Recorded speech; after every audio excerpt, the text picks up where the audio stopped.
All right, let's get started. I'm going to pray. Father in heaven, we need your help. We've done a big topic just before the break, and now this is even bigger. This is part 2, and we'd love your spirit that inspired this to be here to illuminate our understanding. Help us to be impressed with the importance of the hour. In Jesus' name we pray. Amen. All right, we are talking about globalism exposed.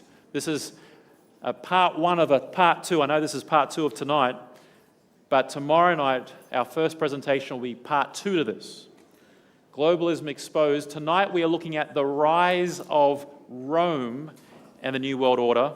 And tomorrow night we're looking at the rise of the United States and the New World Order. So these 2 topics are part 1, part 2. The New World Order is not a new idea. It's not a phrase that's in the Bible. But it's a phrase that's been thrown around by many people for a number of years. And it means different things to different people. But New World Order, or the New World Order, is a concept. And I want you to see this concept from how politicians are using it, and then we'll see how the Bible hints at this idea. George H. Bush, George Bush Sr., when he was the President of the United States in January 29, 1991, in a, what do they call that thing? A State of the Union address, he said, "What is at stake is more than one small country. It is a big idea, a new world order where diverse nations are what? Drawn together." And he talks about how that in a common cause will achieve universal aspirations of mankind, peace and security, freedom and the rule of law. Basically, he was proposing an idea that the world should basically throw out the way the old order has worked and create a new world order where all nations are drawn in under a unified approach. John Paul II, who passed away in 2005, I think it was, he spoke in a homily in 2004, he said that the New World Order he wanted would be able to provide real solutions to the problems of today. Now, that sounds good until you start to unravel what problems are you trying to solve and who's in control of solving the problems. Then, Joe Biden, I could show you hundreds of statements, but I'm showing you some key ones. Joe Biden said in 2022, just 3 years ago now, when he was president, this was the thumbnail that Forbes magazine ran with, Biden's New World Order. President Biden said, "There's going to be a new world order out there, and we've got to lead it." Now, people are looking at what President Trump and how he's running, and they're saying, maybe this idea is not going to fly. But this idea of a new world order is something that many politicians, Putin has mentioned it, it's even been talked about from the president of China and various other people, that there needs to be a rearranging of the political structure around the world. Now, on night 1, on our second topic, we looked at central bank digital currencies. Remember that topic for those who were here? Oh, by the way, I should have said this before. These are being recorded. The church here is recording this, and they will make this available for you to be able to watch online if you'd like to. Nobody's selling anything. If they ask you to pay for it, don't give them money. If you want to help them, go for it. But no one's asking you to buy a thing. Is that clear? All right. So you can catch up on the video. So if you missed the second topic, cashless societies, central bank digital currencies, you need to go check that one out if you've missed it. So in that presentation, we saw how then the book of Revelation, in chapter 13, we're introduced to this global world order in 12 and 13. And it's made up of these 3 beasts. And we've seen already that beasts represent systems or powers. And we said on that first night, second presentation, that there is a dragon, which is the architect. He's really the person who designs this world order in terms of how it's described in the Bible. And then the sea beast is the one that rises up out of the sea, and he's the front man. He's the one that displays to the world, so to speak. And then the last one is this land beast that rises out of the land, and this one is the muscle. This one's got the big stick If you don't go along with the system, the stick follows. And that's what we saw. Those two sticks were global economic control. And what was the other one? Do you remember from Friday night last week? Physical coercion. I'm glad you all remembered that. You did so well. There's a test next week, you know that, right? To see if you get your diplomas or not. So we've seen that the goal of this global order, from a biblical perspective, is all about allegiance and worship. And you said, Robbie, that's impossible. And we looked at how every conflict in human history and every civilization that has fallen on a spiritual issue, not a political issue. We saw that last week. So we see the dragon, the sea beast, and the land beast. Now, I believe it was last Sunday night, we looked at that cosmic conspiracy. Remember that topic? We unpeeled the layers from Rabbi Jesus' teachings, and we found out who that dragon was. Remember that dragon that made war in heaven, and he fell from heaven? Remember that dragon? Who was that? That was Satan. So we know that the architect behind this global order is Satan, according to Revelation 12 and 13. We know that as Bible prophecy students. But the real question, and you probably already could guess that part, but the real question is, who are the other two beasts? And what role are they playing? And so tonight, in this last presentation, we're going to look at this sea beast, the front man. The architect's pushing this front man to the front in order to bring about the fulfillment. And we'll cover the land beast in another presentation. So to do this, we're going to use a combination as we have. We're going to look at history, we'll look at current events, but we're going to do it through the lens of the Bible text itself. So we go to the story of the beast rising up out of the sea. Remember, a beast just represents a power. Remember that? You don't have to go and have nightmares about this thing. This is a ChatGPT interpretation of Revelation 13. So if we turn to the text, let's have a look. This is one of the 1,817 predictions in the Bible. Here's what it says. It says, now the beast, this is the sea beast, which I saw was like a what, everyone? Leopard. His feet were like the feet of a bear, and the mouth of a lion, and the dragon gave him his power, his throne, and great authority. Now, if you were paying attention in the last session, you would recognize the exact same descriptions. In Daniel chapter 7, Daniel's down here in the past, and Daniel is writing, looking at, under the time of Babylon is when he existed, he's looking at these kingdoms or these beasts down through the future. The first was the lion, remember? What did the lion represent? Babylon. And then there was the bear. What did the bear represent? Medo-Persia. And then there was the leopard. What did the leopard represent? Greece. And then there was this dragon. And what came after Greece? Rome. Pagan Rome. The Caesar Rome. The imperial Rome. So Daniel is writing down here, looking into the future, and he sees, in what order? Lion, bear, leopard. You're doing really well. Dragon, right? But now we have John writing down here, and he looks back and he sees a leopard. Then he sees a bear, bare feet at least, and then he sees the mouth of a lion. So it shows us that Daniel's looking forward into the future, but John's in the future and he's looking back. So it shows us that Daniel chapter 7 and Revelation 13 are the same picture from different perspectives. Does that make sense? But the difference here is that when John's writing, he is under the dragon, because that's who? That's Rome, because Rome comes after Greece. So he's writing and he goes, hey, when I look back, I see Greece, and Greece is moving with bare feet, Medo-Persian feet, laws that can't be changed. That's how the Medo-Persians moved. But when it opens its mouth, it speaks like Babylon. And guess how Babylon spoke? You worship the image of Nebuchadnezzar, or you burn in a fiery furnace. That's how it speaks. So we have this amazing hand and glove from past to present, from Old Testament to New Testament coming together. Now, in the last presentation, we saw these 10 predictive elements from Daniel's perspective, remember? Looking down to that little horn that comes out of Rome. Here's what we saw in the last presentation. We saw these 10 characteristics.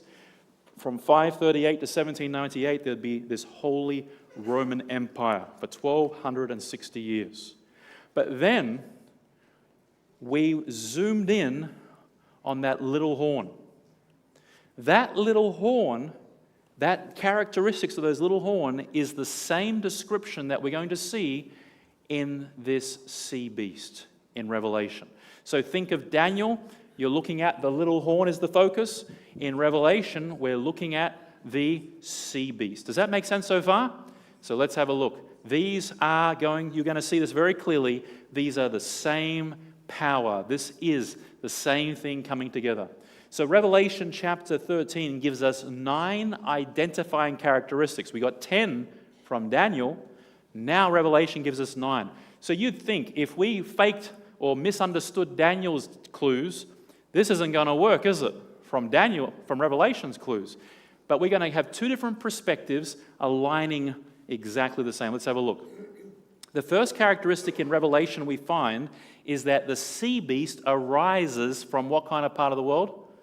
Populated. Let's see what it says. John says, "Then I stood on the sand of the sea, and I saw a beast," or a power, "rising up out of the sea." So it's come up out of the sea. Now, this isn't anything difficult to understand, but the sea or the water or that sort of body of things represents people. In fact, a lot of people. And you say, well, that's a good guess, Robbie. Well, what's the proof for that? So glad you asked, because the next slide's the proof. Let's have a look. In Revelation 17, verse 15, it says, "The water which you saw where the harlot sits," the harlot is also a description of the beast, it's the same imagery here, "where it's sitting," so the water is what? People, multitude, nations, and tongues. So this power, this sea beast power rising up out of the sea represents a power coming up out of a populated part of the world, a place where there's many nations. Did you get that? Many languages and many people. Now, I'm going to suggest that it rose out of a populated Western Europe, and I'll show more evidence for that in just a second. Number 2, that's the first of 9. Here's number 2. Ancient Rome, so that's the Rome of the Caesars, imperial Rome, it would give its power to this sea beast. Let's have a look. The dragon gave him his power, his throne, and great authority. So remember, looking down from this way, we saw Babylon fall, Medo-Persia, Greece, then Rome, and then Rome disappears. But the next thing is the little horn. Remember that? In Revelation, it says, hey, there's going to be that leopard beast, but the dragon is going to give power to this thing. Now, let's talk about the dragon for a second. The dragon in Revelation 12 and 13 always uses a front, a puppet, if you may, a medium. Let's have a look at some examples. Remember the other night we looked at how that the dragon is also called the serpent of old. Remember that? And you remember we looked at in the book of Ezekiel how that it said that Lucifer or Satan had been in the Garden of Eden. Remember that? But when we look at the story, Eve didn't talk to a devil. Eve didn't talk to a dragon. What did she talk to? She talked to a serpent. So he's using a front man. Look what happens in Revelation 12. The same principle applies here. The dragon's tail drew a third of the stars of heaven and threw them to the earth. Stars represent angels, according to Revelation chapter 1, verse 20. It says, "And the dragon stood before the woman who was ready to give birth to devour her child as soon as it was born." We saw the other night that this child being born is a prediction or a fulfillment of the prediction of the coming Messiah. This is the Christmas story. This is the baby Jesus, the Son of God, if you will. But I want you to notice this. It says the dragon stood before the woman who was ready to give birth. What was the name of the woman who was giving birth? Mary, right?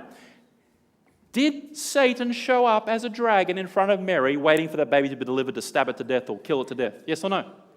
No. But what happened to the baby in terms of the babies that were born? Remember the story? There was a guy called Herod. And Herod heard that there was a king, a baby king born, because the wise men came, probably from China. Remember that for the other night? And when they came, he said, how long ago was this? And they found out it was about 2 years. You see, the Christmas stories have you all deceived.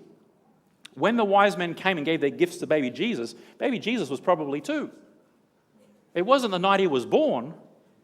Even the Greek attests to that. But anyway, beside the point. So, I'm reckoning all your stories, aren't I? So the wise men come and they tell Herod and say, hey, where's this king? And he said, what king? He didn't like having a threat of a king. Long story short, what did Herod do? He sent his soldiers to kill every baby boy up to the age of 2. So who was the dragon? Herod literally, well, not him, the soldiers obviously, but Herod represented Rome. And Rome, ultimately, as you saw the other night, is who's behind Rome? It's the dragon, as in Satan himself. Satan inspires Rome, the front man, and the front person was Herod, to do the dirty work. Let's think about this for a second. Imperial Rome was the power of the day when the baby Jesus story took place at Christmas. It was a Roman officials who tried to kill, literally, the baby Jesus. It was also Imperial Rome as a Roman governor that condemned Jesus. And it was Roman soldiers that physically nailed him to a cross. So clearly, the dragon behind the story is Satan, but when he shows up, he has a front man, and that's Rome, pagan Rome, Imperial Rome. But then he has an actual person, which is Herod. You get the idea? 3 levels. Same way that the woman, we said the other night, the woman literally was Mary, but she represented the nation of Israel. But that represents the faithful of all time. There's 3 layers of the woman, there's 3 layers of the dragon. So watch this. The University of Rome, Department of History, wrote this. To the succession of the Caesars came the succession of the what? Pontiffs, that's the popes, in Rome. When Constantine left Rome, he gave his, what's that word, everybody? Seat to the pontiff. Now remember what the prophecies say? The dragon would give its power, its authority, and its seat to this power, the sea beast. That dragon was literally, as a nation, was Imperial Rome. So let's have a look at how the rise of this papal Rome, instead of imperial or pagan Rome, took place. First, there were barbaric tribes. So it sort of starts collapsing in 476 AD, continues to 538 AD, and it divides into loosely these 10 tribes. And some of these tribes hated everything to do with the empire, and the empire was symbolized in the city of Rome. And so they began to push from places like as far away as Germany, which is today Germany, down through to where Italy is today. So what happened was Constantine moves his capital to Constantinople, which is today Istanbul in Turkey. As a result of that, the bishop in Rome takes the emperor's place. So the empire has moved to Constantinople or Istanbul, but in Rome, Rome's still the big, magnificent city. But it's on the western front to all these barbaric attacks. So in its place, now that Constantine's moved away, he has left the Bishop of Rome as the highest ranking official in the city-state. So watch what happens next. Stanley's History, page 40, says, the popes filled the place of the vacant emperors of Rome, inheriting their what? Power, prestige, and titles from paganism. So notice this, the prophecy said that the dragon, i.e. Satan working through imperial or pagan Rome, would give the power over to this sea beast, this power rising up out of the populated part of the world. And it says very clearly that from history we know that they got their power, their prestige, and titles from paganism. It continues on, History of the Christian Church, 327. The legally recognized supremacy of the Pope began in 538 AD when went into effect the decree of Emperor Justinian, making Bishop of Rome the head over all churches. So in 476 through to 538, in those couple of almost a century and a half thereabouts, there is a vacuum. And the vacuum eventually gets filled by the most powerful person in the city, which was the Bishop of Rome, which later becomes what we call today the Pope. Now, look at this. This was the official title of the Caesars. Caesar Augustus Pontificus Maximus. It just sounds epic, doesn't it? Sounds like it belongs out of the Gladiator movies or something. Sounds amazing. It's Latin. But I want you to notice this. Something changes. As the Caesars withdraw and create a vacancy, and the Bishop of Rome steps up and fills the seat, they also take the title. Watch this. Pontificus Maximus is first used by Clement the 11th. Pontificus Maximus. Now, here's some recent examples. This is Pope Francis, who died just recently. His official coin says Francis, or in English would say Francis, Pontificus Maximus. This is Pope Benedict. It says Pontificus Maximus. That is the title of the Caesars. If you want more of a connection, there isn't one more of a connection that shows that Rome, pagan Rome, imperial Rome, just morphs into this religious power. It's incredible. So imperial Rome gave the church its power. In ancient Rome, the dragon, it gave its power to Rome. That was number 2. Number 3, it persecutes God's people once again. Look what it says. It, this is the sea beast, was granted to him to make war with the saints. And what are saints, everybody? The followers went to make war. And we've seen this already. It's believed that around 50 million people have been killed for the crime of being a heretic. And the crazy thing is that if you look, there's a book called Fox's Book of Martyrs. If you want to really, man, you don't want to sleep for a couple of years, read the imagery in the book, Fox's Book of Martyrs. It's a book about people who died for their faith during this time. And there are stories in there, it's horrific. There's stories there that describe how that little children who were reciting the Lord's Prayer, listen to me carefully, children who were reciting the Lord's Prayer from memory were considered heretics because they dared to recite the Scriptures. And this is horrific. 50 million, careful historians have said. It says the church may, by divine right, this is church teaching, the church may, but this is the Roman church, confiscate the property of heretics. So if you're a heretic, you lose your property. Next, imprison their person and condemn them to the what? To the flames. In our age, the right to inflict the severest penalties, even death, belongs to who? Wow. There is no graver offense than heresy, therefore it must be rooted out. This is the history. Number 4, it would speak blasphemies against God. This is what it says. And he was given a mouth speaking great things and blasphemies. Now, in the Bible, there are 2 examples or 2 types of blasphemy, or 2 examples of blasphemy given. Here they are. Number 1, a man claiming to be what? God. Here's the example. This is in John chapter 10. By the way, in these 2 examples, the Jewish leaders accused Jesus of committing blasphemy. Okay, watch this.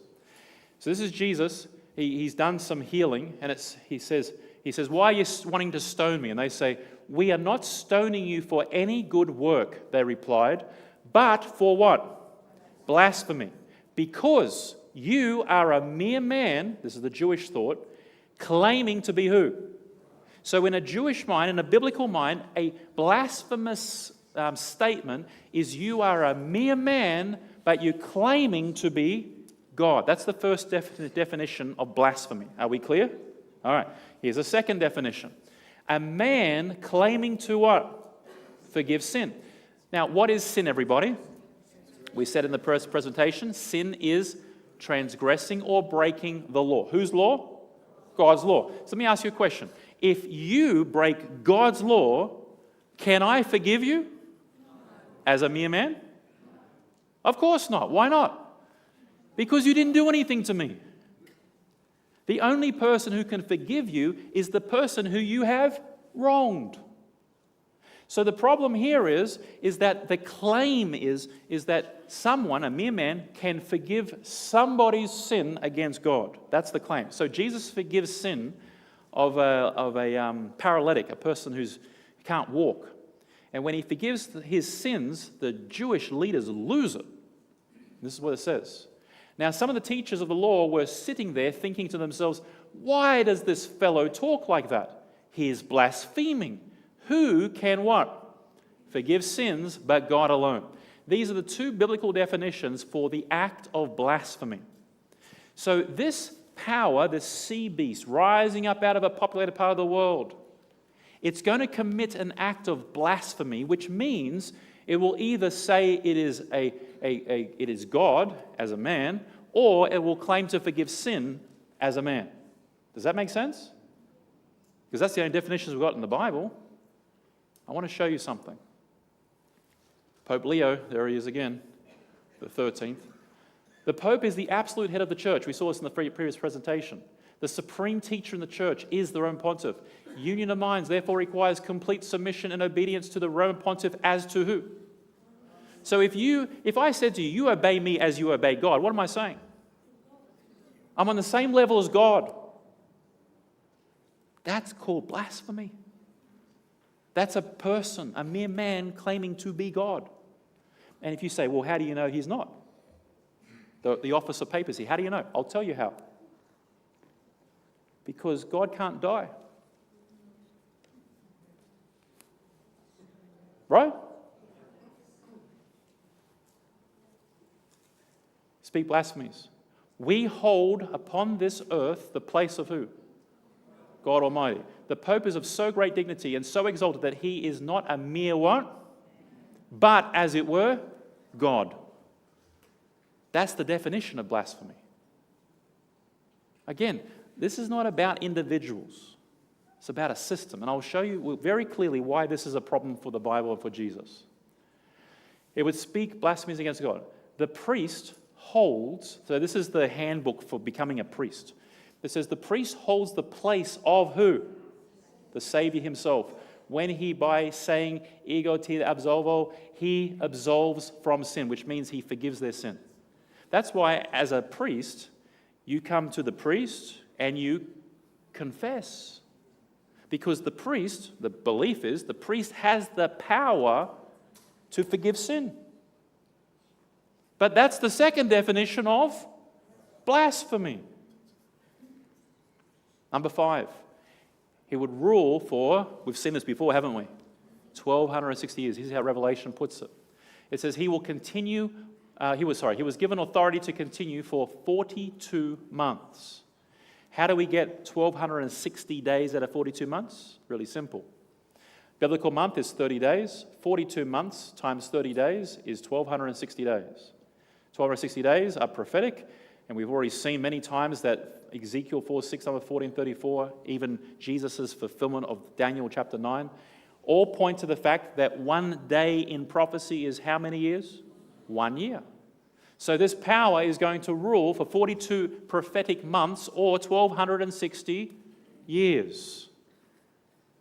You can see where this is heading, right? It's the same power.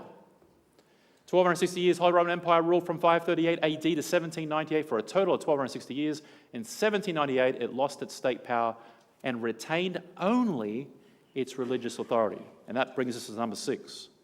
It receives a deadly wound. And I saw as one of its heads had been mortally wounded. The old King James translation will say deadly wound. If you receive a deadly wound, what are you? If you see a mortal wound, what do you receive? What are you? You're dead, right?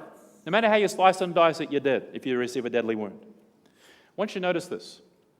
Emperor Justinian, as we said, 538 is the time frame where papacy ascends to ultimate power. Legal credibility is given 538. So the clock starts counting. We saw that already. What year does it end? 1798. What happens in 1798 is a person by the name of Napoleon. You heard Napoleon? Napoleon has a real bee in his bonnet about the Roman Church. And so he decides in 1798, I think it was February 10, to get his General Berthier, and says, you go down there to Rome, march on there into the papal residence and take that pope off the throne and arrest him, exile him back into France, and declare Italy a republic. End this church and state rubbish, as he put it. Because the problem is that, you remember this thing called the French Revolution? The fundamental problem was that the everyday person had enough of this God business. Because this God business was not the Bible God, it was the church God.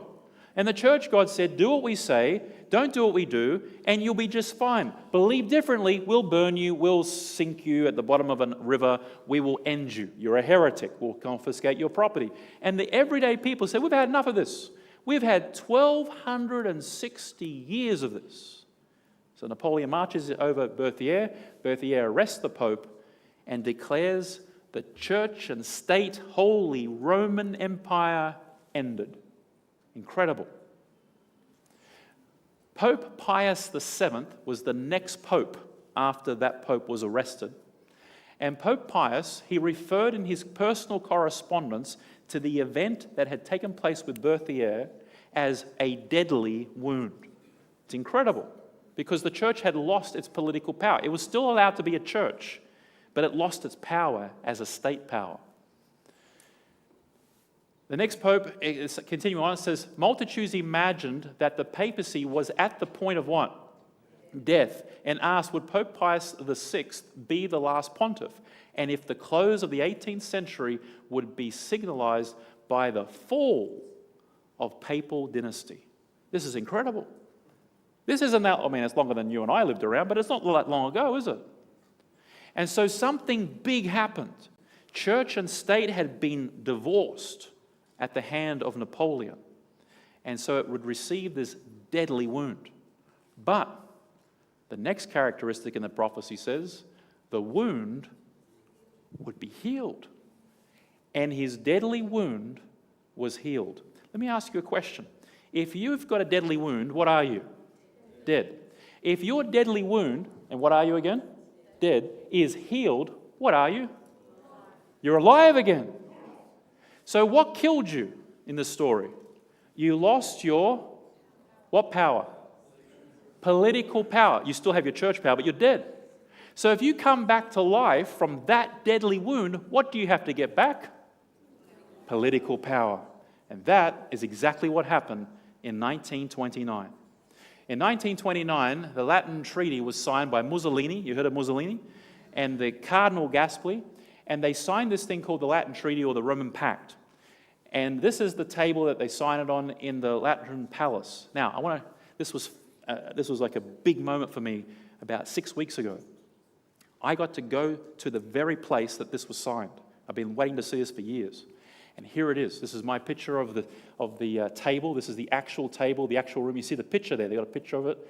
This is the guest book of the day. It's got the signature of Mussolini in there and the cardinal there. It's not the treaty. The treaty is in the Vatican. But this is the actual table. There's the golden tea set that they drank tea from when they signed this treaty. Now, what was the purpose of this treaty? The treaty was that Rome, or Italy, in the sense of Mussolini, gave the church political power back and created the Vatican country inside of Rome. Now, I want you to know something very, very closely. Can you see this thing here? You see that there? This is it blowing up here, so a bit bigger. Does anybody know what that looks like? For lack of time, I'll tell you. That is the papal flag. Okay, you can kind of see it. There's the gold and the white either side, papal flag. Now, why is this fascinating?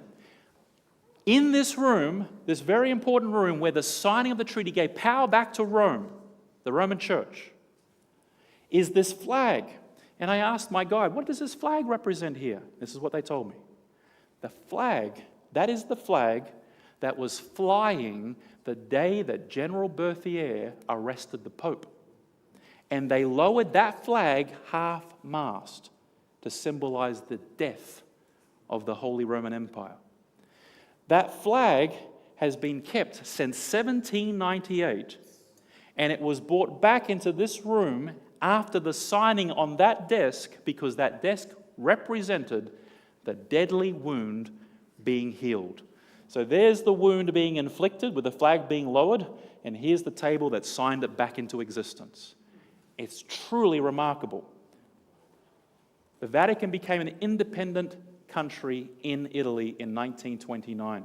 Here's the San Francisco Chronicle, a newspaper of the time, reporting on it. In 1929, it says, Mussolini and Gaspi sign historic Roman pact. Here's another one. Look what the newspaper says, 1929. Healed wound of many years. There's the Cardinal Gaspi who signed the peace treaty. It says, Vatican at peace with Italy after long quarrel. Incredible. Absolutely incredible. The Bible predicted it, that this power would not just go down with a deadly wound, it would come back up. Truly remarkable.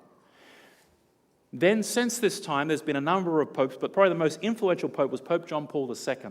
And he was called the globe-trotting pope because he did something with the Vatican and with the papacy that had never been done before. In his first 12 years, he visited 90 nations and was seen by 3.5 billion people. And his whole goal was to re-energize the role of this papal power on a global stage. So 2 things that this power has done since 1929. 1, global political power. Today, there are 176 nations that have sent a diplomat from their country to the Vatican. Now, when you think of the Vatican as most basic concept, you think of a church, right? Yes or no? It's a church. But do you know how many churches receive ambassadors? 1. This one. Could you imagine the Australian government sending an ambassador to the head of the Methodist Church? No, it's impossible. But ambassador to the Vatican? Absolutely. This is an incredible different power. The Bishop of Rome, or the papacy, has had increasing influence into all levels of leadership across the world since 1929. It is phenomenal what's been taking place. You can see a number of US presidents here. In fact, a lot of US presidents have gone to visit. In foreign policy, the papacy has put out that it's the most active papacy in modern history, not since the what? Middle Ages can be comparable to the broad conception of papal activity can be found. The Vatican acts like a state, but not simply a state. Why? Because it's a church. This is incredible. In fact, a Jesuit priest, a former Jesuit priest wrote this book, Malachi Martin, The Keys of This Blood. And he wrote, in secular eyes, that means non-religious eyes, the Roman Church stands alone. The Pope is, by definition, the world's first fully fledged geopolitical leader. What's that mean? He's a leader outside of his territory. Can you imagine how much New Zealand listens to Albanese? How much does Kiribati respect the president of Japan? I'm sure they respect. But they don't have any impact outside of their territory, right? But here is a leader on the world stage that is revered and listened to across geopolitical borders. And that's what this book is saying. This is the first time we've seen this since the Middle Ages. It's incredible. And the second thing that's happening is global religious power. We saw political power in the state systems, but now we're seeing it also in the religious systems. Starting with John Paul II, a number of years ago now, he was the first pope to start bringing together world religions. It used to be that the church would just attack them. Now they're bringing them together. These prayer summits, you can see every faith here represented on the screen. We've got them all represented here. And then the most recent pontiff in 2023, he had in Kazakhstan, he called all the international leaders of religion again to come for these prayer conferences and these interfaith conferences. This is the former Archbishop of Canterbury, which is the Church of England. This is what he says. Listen to the plea of one of the biggest denominations outside of Rome. For the universal church, I renew my plea. Could not all Christians come to reconsider the kind of primacy, that means number 1, the Bishop of Rome exercised within the early church, a presiding of love for the sake of the unity of the churches and the diversity of their mission? He was essentially calling, why don't we just put aside all of our differences in the Christian church and all come back to Rome and let the Pope be the father of us all? That's his point. Can you see how far the pendulum swung one way, away from the teachings and errors of Rome, but now it's starting to swing backwards? It's unbelievable. I've got hours of material on this, which we won't do tonight, but the Lutheran Church, you remember Martin Luther? Remember Martin Luther from the last presentation? The Lutheran Church today has signed an agreement that all of what Luther said has all been resolved and it's all done. Except here's the problem, nothing changed. Nothing has changed. In 2009, Pope Benedict invites Anglicans to return to the Catholic Church. He made a deal. He said, if you're an Anglican priest, we'll just accept you in as a Catholic priest. No problem, just come on in. A number of them did too. The Pope that just passed away, Pope Francis, he has been leading for unification of world religions since the day he got into the job. It's incredible. But it's not just in the Catholic world, it's also in the Protestant world. Some of these names on the screen, they have actively been promoting that we should consider coming back under the head of the Bishop of Rome, Kenneth Copeland, Joel Osteen. They've played his clips, the Pope Francis's clips on their churches. Which leads us to this amazing prediction. It says, all the world marveled and followed the beast. The beast here is the Roman system. But it says that, so as they marvel after the Roman system, they're actually worshipping who? The dragon. And who's the dragon in the whole story? Behind the scenes, it's Lucifer. And what did Lucifer want from day one? Worship. So something about going along with this system, which is counterfeit to the cause of Jesus, is calling people away from Christ, which is why it's so important in Revelation. Number 8, it will be what kind of power? A global power. It says his deadly wound was healed and all the world marveled after the beast. Notice some of these things. This is 2009 Sydney Morning Herald. Pope calls for a new world order. Why would a pope, church, call for a new world order? Because something's happening. 2015, Pope Francis calls for a new system of global government to tackle climate change. 2020 or 2020, Pope Francis, this is from the Vatican News itself, Pope Francis calls for a just economic world order. Why would they be calling for an economic world order? That's a world order that's based on finance. Then it continues on as he stands with Zambia. Number 9, the final point here in this prophecy is it will receive worship. Notice how it words it. All who dwell on the earth will worship him, but only those whose names have not been written in the book of life of the Lamb, slain from the foundation of the world. This is the big clue as to why this stuff's in the Bible. It's not because the Bible doesn't like Rome. It's not because the Bible has a problem with certain denominations. The problem is it has a problem with something that takes names out of the book of life. You say, what's the book of life? The book of life is the book that records, from God's perspective, those who are saying, I'm a follower of Jesus. This system is replacing the system of Jesus. That's why it's the imposter. Notice this, 9 predictive elements.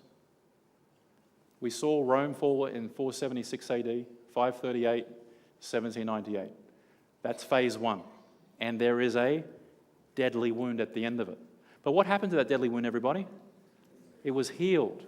And so in 1929, as that wound is healed, as it gets its political power back, we have phase 2. And phase 2 continues, and I've just put loosely there, the end, because I don't know when the end is. But we have phase 1 and phase 2, a deadly wound, a healed wound. And there's a gap in between.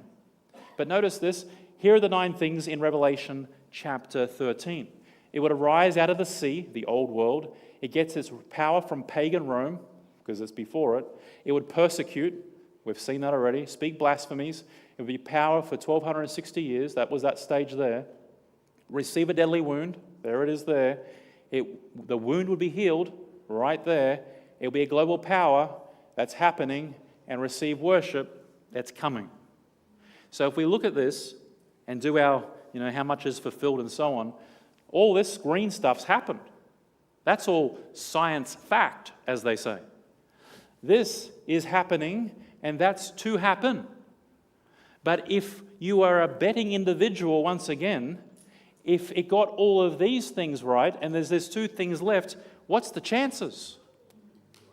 Now, this is from Revelation's perspective. We've already looked at Daniel's perspective, and Daniel gave us 10 clues, and how many of those fulfilled? All of them. It's pretty serious stuff.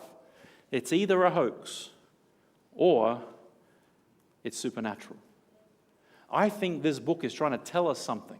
It's trying to communicate something big to us. And I want to suggest it's this. Why is this important to us? Because the very first verse of this last book where this information is given says this. This is the revelation of who? Jesus Christ. The reason this is in the book is because it's to do with something about Jesus Christ. Let me show you this. This is phenomenal. When you see this, you can't unsee it.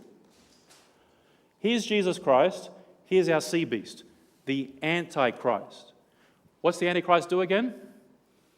Goes against Christ and his followers, or puts himself in the place of, right? Watch this.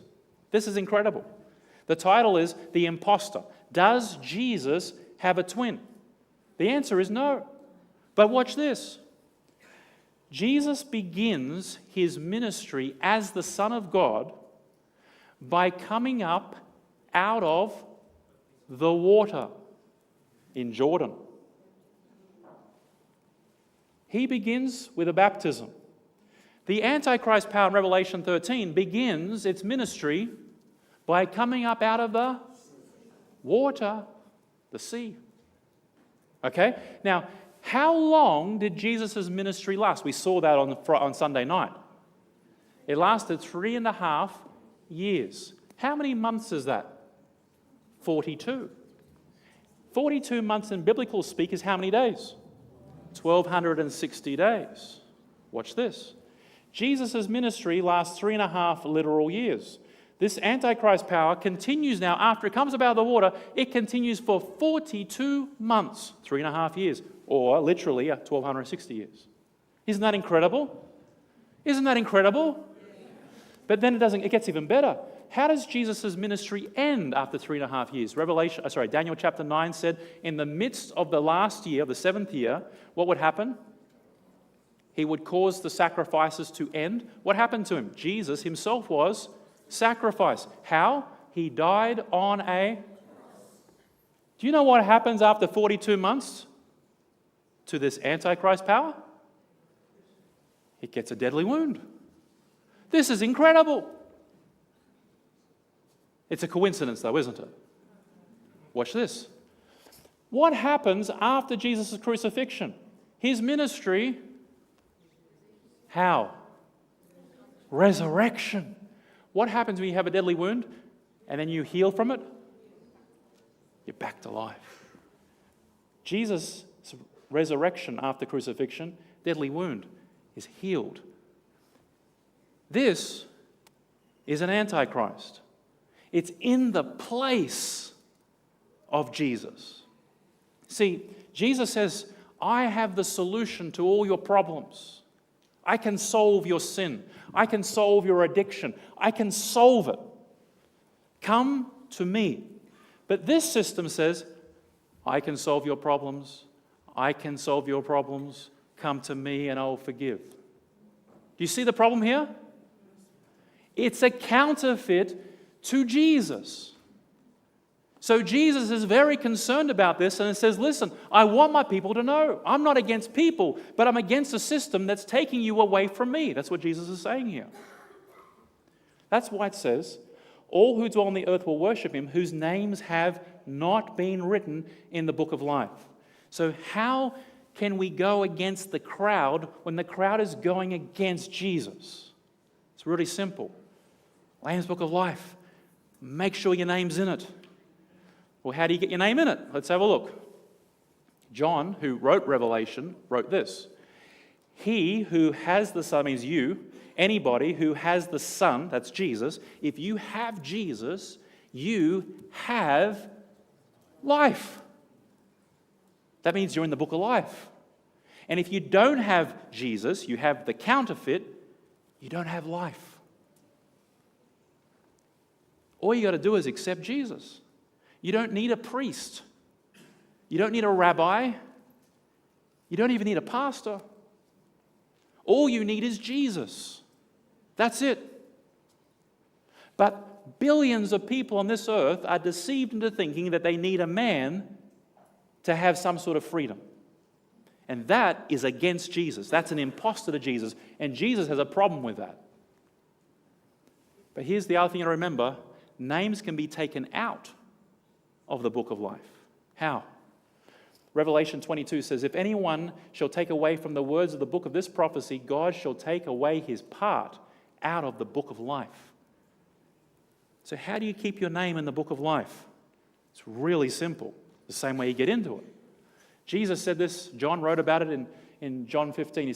Jesus says, abide, which means to remain in my love. If you keep my what?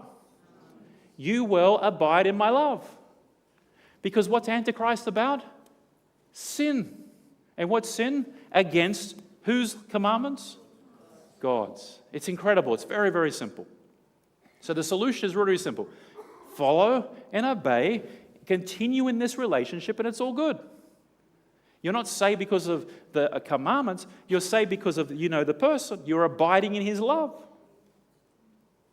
This is how Revelation ends it. It says, here's the patience of the saints. Who are the saints? Raise your hand if you're a saint tonight. Oh, good. We're amongst the saints. Here's the patience of the saints. Here are those who keep the commandments of who? And have the faith of Jesus. They're not about the antichrist. They're not about a wrong system. They're about the Jesus system. I end with this story. This is a slave stone from the United States. And this is the story of Big Joel. What they would do, they would take the slaves in the slave trade times and place the slaves standing on the slab there, and they would auction them. So one day, Joel would stand on this stone as he's being bid for. One man bid $2. A lot of money back then. And when Joel heard the bid, he turned to the man who placed the bid and he said, I won't work. Another bid, $2. He said, I won't work. Another man, $3. I won't work. But finally, an old man, he won the bid because people stopped bidding after this. So the old man starts leading his new property down the street.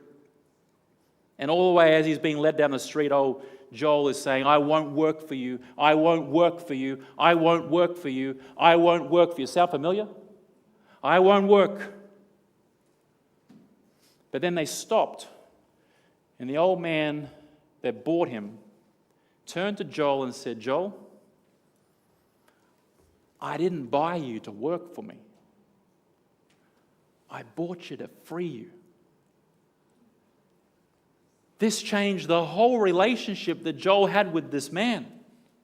Because up until this point, he thought this man was just like every other man. Looked at him as meat. Saw him as a dollar. And he said, I'm not going to work for you, I'm not going to work for you. But this man turns and says, I didn't buy you to work for me. I bought you to give you your freedom back. And Big Joel, the story says, he fell down at the man's knees. And he said, Master, I will serve you forever. And the story tells us that he stays with this man till his death.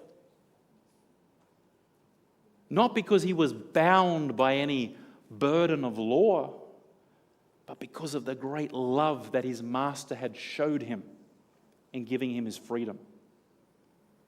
And this is the essence of the story of this unmasking, is that this Joel is not really being freed by any mere man. He's being freed by the person behind the man, by this Jesus fellow, this holy man. And essentially what we're seeing in the center of Revelation is this picture of two types of Christ, two types of holy man, two systems. There's one that paid for your freedom, to give you freedom. And there's another one that wants to keep you in bondage. Which do you choose? And this is the issue that is central to the last portion of the book of the Bible. You go home and pick out Revelation and start reading chapter 12 and 13 again. You can't miss it again. Once you see it, you can't miss it. The controversy here is not about politics. The controversy here is about your heart. Where is your heart? I told you I've got a gift for you tonight, so it's time to take out your card. And these are our action cards. You know, I believe in a faith experiment. Put things into practice, and I want to give you a chance to put some things into practice tonight.